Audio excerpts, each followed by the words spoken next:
Welcome to Revolting Volcano with Dave Channon, Paul Krassner, and Tuli Kupferberg, presenting Confessions of a Raving Unconfined Nut by Paul Krassner. Volcanic Video, Manhattan Neighborhood Network, 1993. The revolting news, isn't it? And the volcanic revolting news. Yeah, it's like a Mount Pinatubo of words. And that's like a mudslide for those of you that haven't seen or heard from Paul Krassner, which is becoming less all the time because you've been on TV like I'm emerging. Constantly. The emerging. Like a slug from under a rock. Emerging Paul Krassner, who, by the way... Yes? He's a writer, did you know that? And actually, Paul has a new book out. Would you like to tell us a word or two about this? Well, can I read the title on this? It's a... How's that? Yeah. How about this one? Oh! Confessions of a Raving Unconfined Nut, Misadventures in the Counterculture. And that's me sticking out my tongue there. Uh-oh. Okay. Okay. Actually, I had this, like, I took some notes while I was reading this book. Uh-oh. Very thick. And, I'll answer any question. Okay. You mentioned a lot about a kind of traumatic experience that happened to you before you had a chance to really defend yourself, and your foreskin was cut in some unusual... Against my, well, not unusual, it was a circumcision, I felt that it was done. I almost started the book off with that sentence, although I decided to be born, I was circumcised against my will. But that was the bottom line, you know, and then I argued with the rabbi later, and he said, well, circumcision is a covenant with God. Mm-hmm. And I said, yeah, but I thought a covenant should be voluntary. But, you know, I just went to did that to satisfy my parents for the bar mitzvah, and then I stopped. But the bar mitzvah was, this rabbi stuttered, so when he said it's a covenant with God. And so at the bar mitzvah boy is supposed to, the father of the boy is supposed to repeat some stuff the rabbi does. So the rabbi was singing and so my father, not knowing, when so they were throwing fountain pens at each other. Well, you know, Emerson said that circumcision shows how the poetry of I'm paraphrasing. The poetry of come towards the poetry of the world or the word can elevate something that's really meant disgusting. But I thought that if he would really want to elevate it, she cut the whole thing off, you know. Oh well, I guess the stock is going to go up in Velcro now. You're not supposed to give stock tips on public access. You know, there is a serious, but seriously, folks, there is an anti-circumcision movement of doctors and nurses and public health people and just ordinary people. And it's always been one of my arguments with existence too. I never believed that the whole rationale for the thing, that there was a good reason for it. But I have noticed a lot of primitive cultures do unusual things to their genitals. Not just men. There's 100 million women on the globe have been circumcised against their will, and the reason for it is to suppress their sexual appetite. You know, I mean, and for men to be able to control women. And there's a movement now to stop that. You know, it's awful. It's, you know, where is Amnesty International for this? And I think, you know, there are Jewish women who want full status in the Jewish religion. I think they should demand clitoridectomy. Oh? On demand? It should be on demand. Should it be covered by the National Health Program too? It's all, you know, the fashion of the times. There'll come a day when it'll be a status symbol for them to get an enhancedly sized clitoris. You know, just the way breast Hypertrophy. I think it's that way now. They're like a In certain silicone circles. I've seen it. Well, how do you know? But how do you know it wasn't? They weren't born that way. We are born, but you know, you have to have. It's a combination of environment and use. And saline.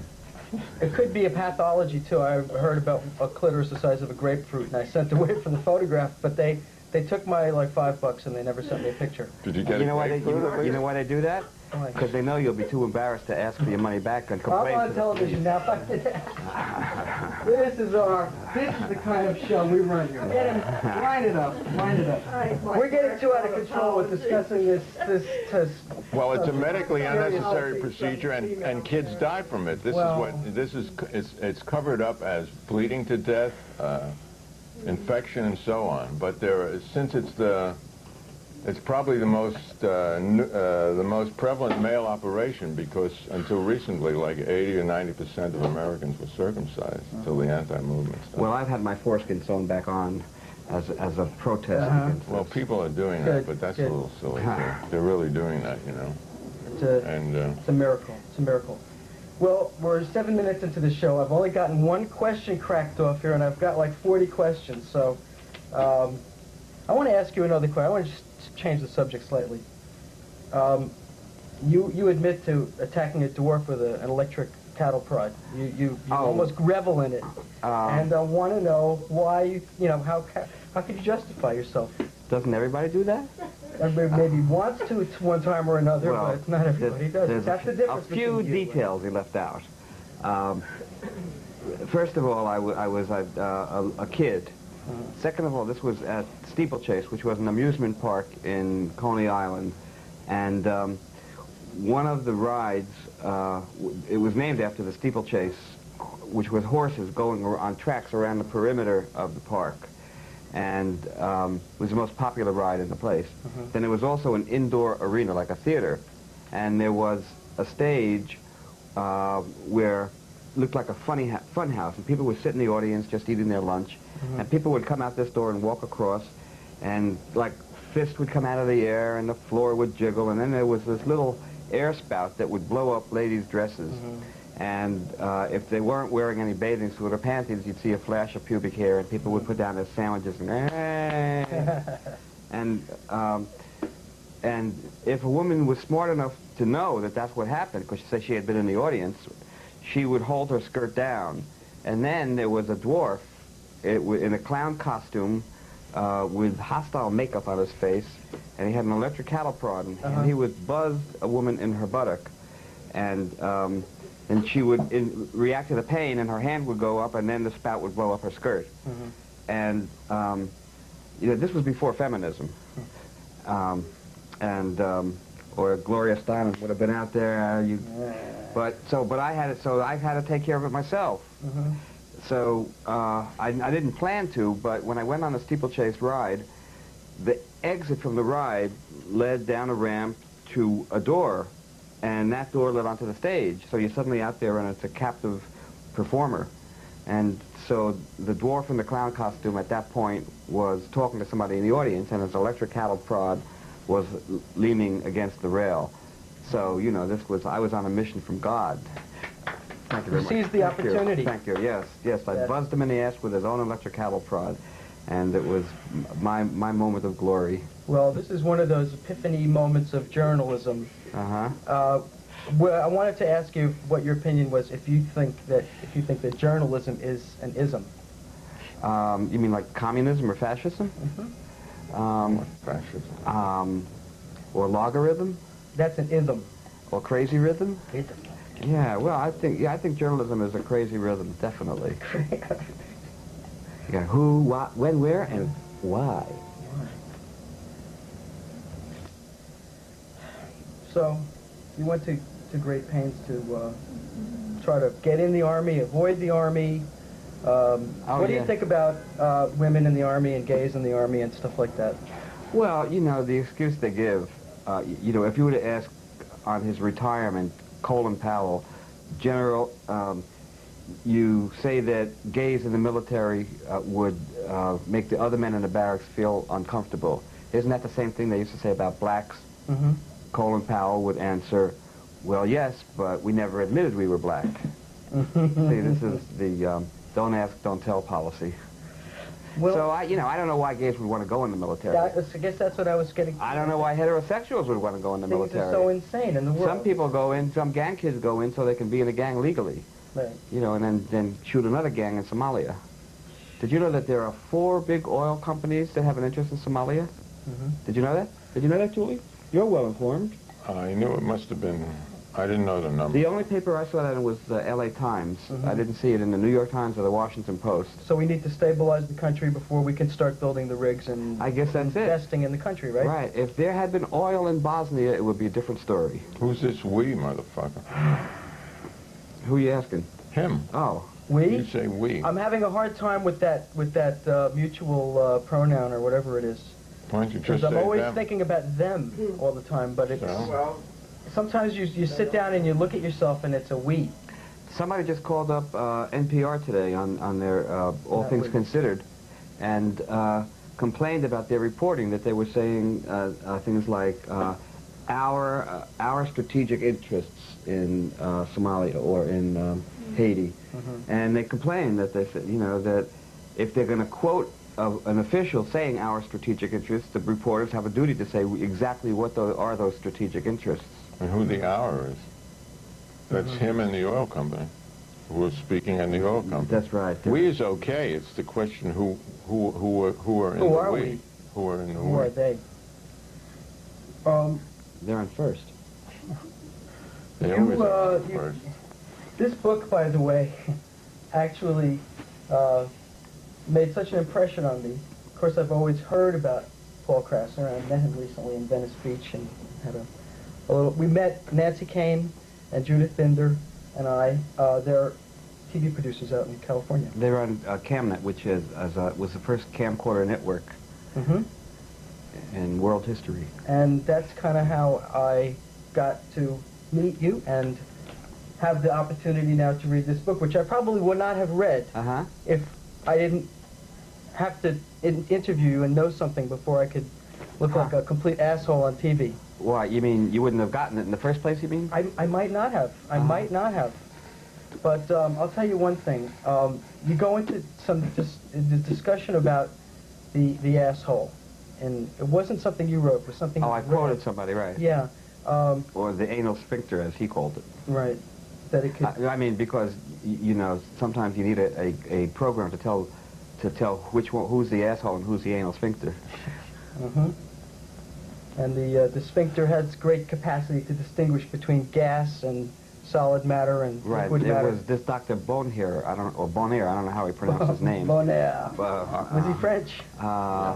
And it was his little treatise on what a marvelous muscle it was. Well, I always But say I know you don't from have personal experience Yeah. that it's not 100%. No, nothing in accurate. this life is guaranteed Oh, like that. I suppose so. Yeah. Well, Most of yeah. the time. he's an idealist. Well, if it wasn't for assholes, we'd all be full of shit, right?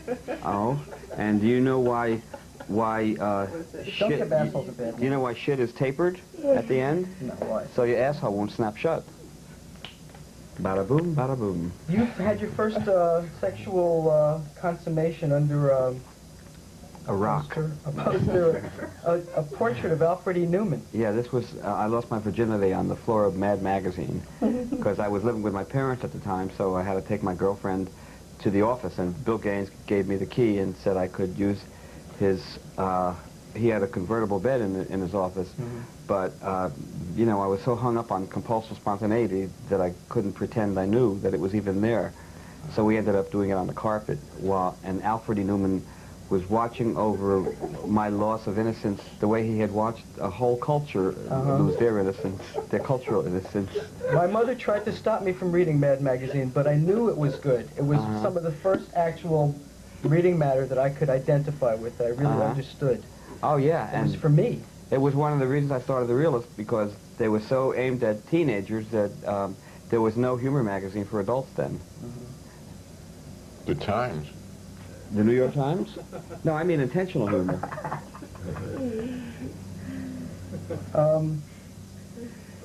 Okay, now we'll get really serious for a moment. Okay. This is really serious now. We're gonna get furious now. What would you say is your hot lead enema?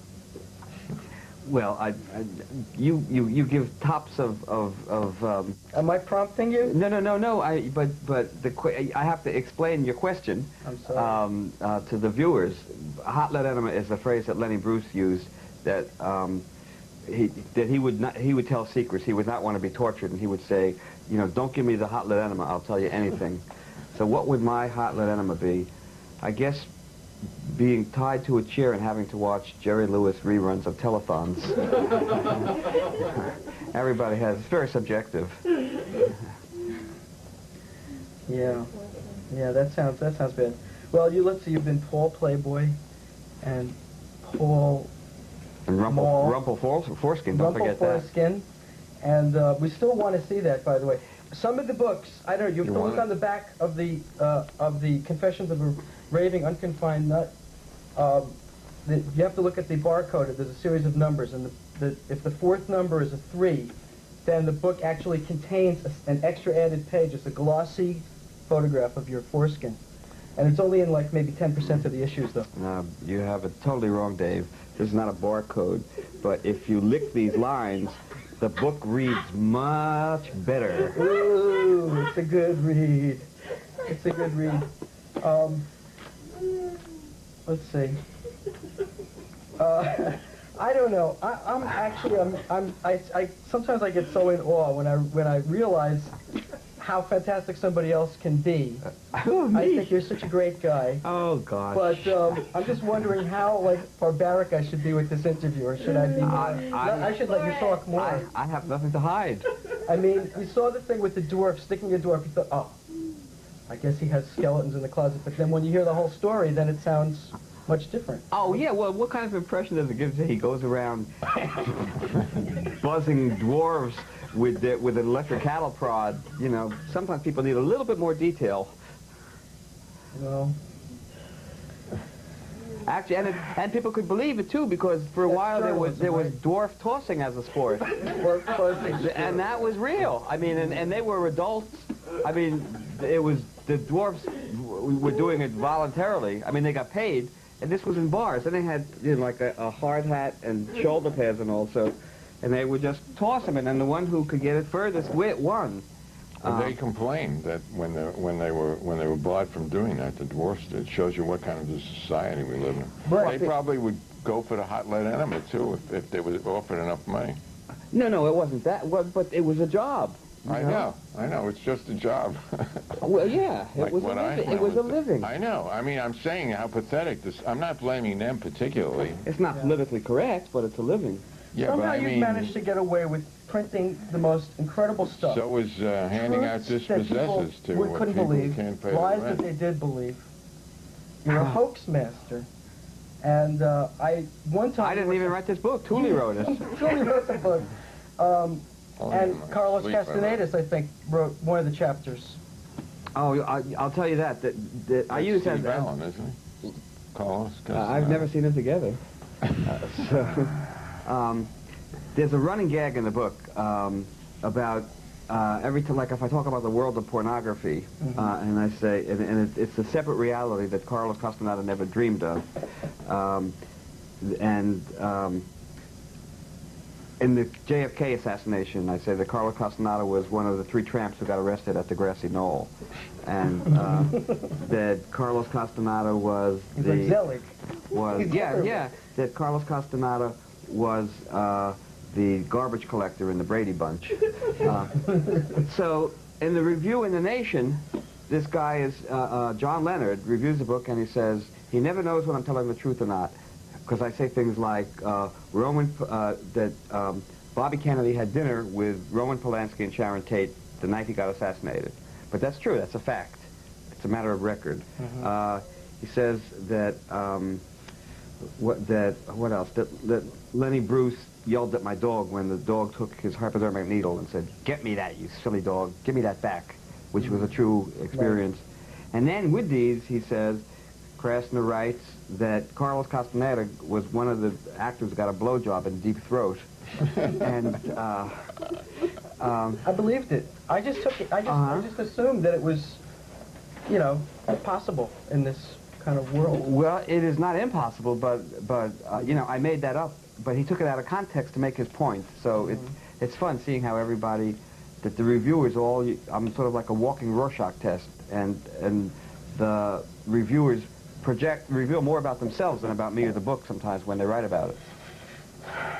Well, all I know is that the first, like, 3 or 4 times I heard somebody say, yeah, Johnson really did fuck Kennedy in the throat, you know. It's like, I really believed it. I think there's another thing. I heard that. I think I believed it. I don't know if it happened. It probably didn't happen, but it's just that I heard that rumor. Everybody I knew heard that rumor. It was. That was my proudest achievement. It was. But I'll give you this rumor. Well, no, I'll give you the context. No, it could have been an act of love. Right. Who's to say? Rumor. But the context is important. In 1967, William Manchester wrote a book called The Death of a President, and Jackie Kennedy was suing to have parts of it not published, and because they were so offensive, and the publisher complied. I was offended by that because I'm against censorship, and I really wanted to know what it was that was left out, so I tried to get the original manuscript. When I couldn't, I was forced to write it myself. And I started off with a true story that Lyndon Johnson had said that John Kennedy's father, Joseph Kennedy, was a Nazi sympathizer when he was ambassador to England, and that was true. And then each succeeding story was true but less known, like there was stuff about Marilyn Monroe. All the journalistic community knew that it was true, but it was just too taboo for them to publish.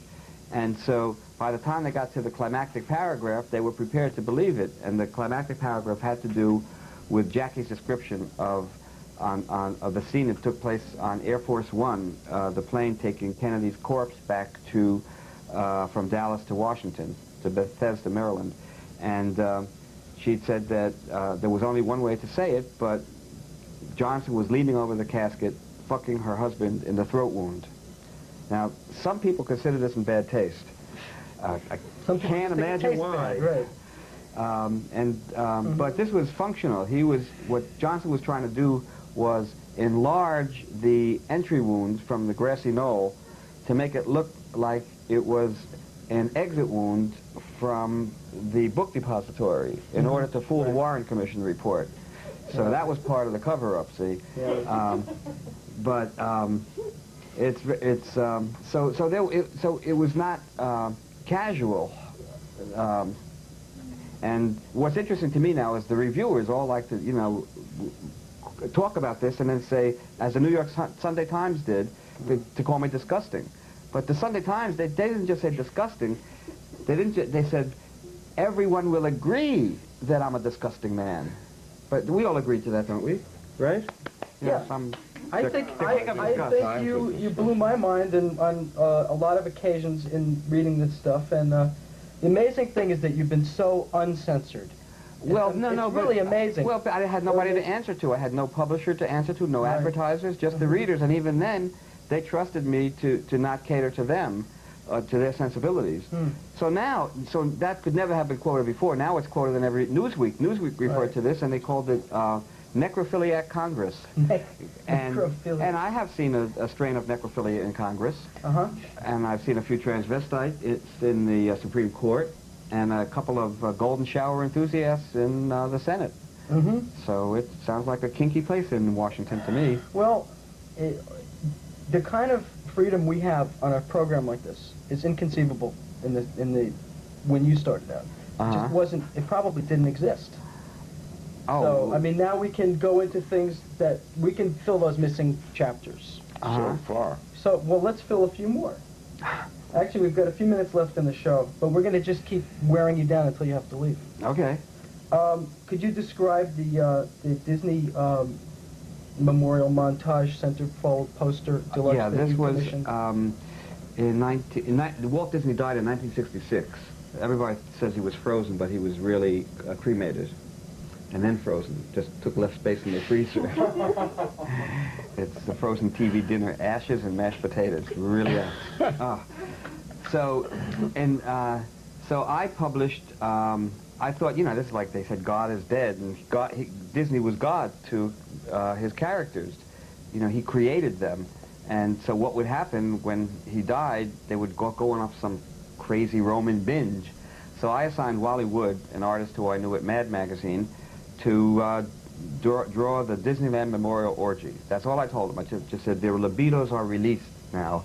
And so he had Goofy and Minnie Mouse fucking on the cash register. He had Tinkerbell doing a... Now put one of the round ones. Tinkerbell's... was putting on one of the round ones. Why isn't that in the That's book? much better than the French tickler. Okay. Yeah, I describe it. You mean There a we picture go. of it? Yeah. There we go. Oh, I guess I described it. I guess I So could this have. orgy was going on, huh? And so Tinkerbell was doing a striptease, and Pinocchio's nose was getting longer. Dumbo the elephant was up there flying and shitting on Donald Duck below, who was snarling and Lapping it up. Yeah. Lapping it up. The seven dwarves were groping Snow White, and the